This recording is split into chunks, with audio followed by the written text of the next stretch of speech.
Hello and welcome back to my channel. Today I would like to show you the difference between the European plum and the Japanese plum. This is what we call in Hungary a Japanese plum. It's very plump plum. So the European plum this is not the best example, but just for demonstration's sake, has a much bigger seed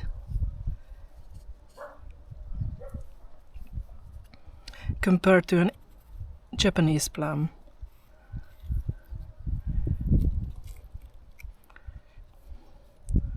So unfortunately in this Japanese plum cultivar, it very often happens that the top of the stone fruit breaks, and it's sometimes tedious to clean these fruits. Well, I shouldn't cut my hand in half, so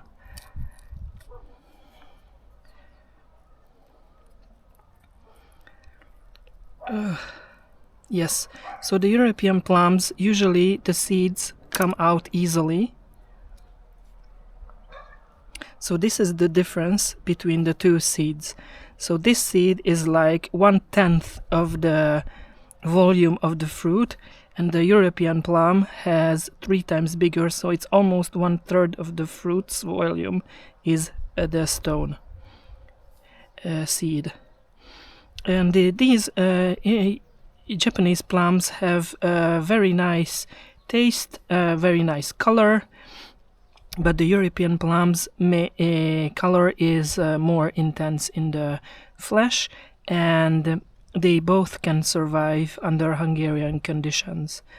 Interestingly, where I live, there is a landrace called Veres Silva, which translates to purple plum. And these plums really like these alkaline clay soils, so they grow very well here. And they also dislike light sandy soils. So if you want to make a plum orchard, it is best to grow them on clay soil. So that would be all for today. Thank you for your attention. See you next time. Goodbye.